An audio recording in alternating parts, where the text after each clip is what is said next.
বলা যায় না ধর্মের দোহাই যে তুমি এগুলা কিছু করতে পারবে না, তুমি যদি এগুলো করো তোমার বাবা জাহান্নামে যাবে। ওইদিকে তাদেরকে দেখতাম তারা যে খুব বেশি ধার্মিক, খুব বেশি বোরকা পরে হাঁটতেছে বা খুব বেশি করছে তা না, তারা দেখা যায় ঠিকই সন্ধ্যা হলে একটা নাটক নিয়ে বসতো।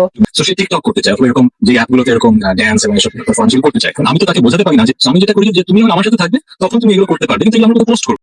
1 বছর যেতে না যেতেই ভাঙতে চলেছে রোজা এবং তাহসানের সংসার। কারণ হিসেবে একটা সাক্ষাৎকারে তাহসান জানায় সে সবসময় রোজাকে চাইতো একটু স্বাভাবিক এবং মার্জিত পোশাক পরার, এবং সে চাইতো যেন মিডিয়ায় এত খোলামেলা পোশাক পরে রোজা ভিডিও বা নাচ গান না করে। কিন্তু রোজা সবসময় চাইতো সে ভিডিও করার, বিশেষ করে টিকটক এবং নাচ গান টাইপের ভিডিওতে সে সবসময় মক্ত থাকতে চাইতো, কিন্তু সে বারবার বোঝাতো, কিন্তু রোজা সেটা বুঝতে নারাজ। আর এই মতবিরোধিতার জন্যই আজকে ভাঙতে যাচ্ছে তাহসান এবং রোজার সংসার। অন্যদিকে তার এই কথা শুনে চুপ থাকেনি তাহসানের বর্তমান স্ত্রী রোজা। সে তার একটা সাক্ষাৎকারে তার নিজের কিছু মন্তব্য প্রকাশ করেন।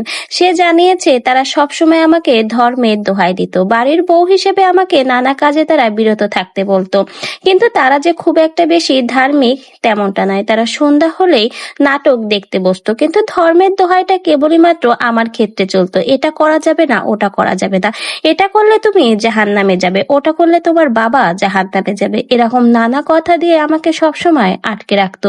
সবকিছুকে কেবলমাত্র বাড়ির বউ হিসেবে আমার জন্য তারা তো তেমন বেশি ধার্মিক না, বোরকা পরেও চলাফেরা করতো না, তাহলে কেন আমাকে আটকে রাখার জন্য এমন করতো?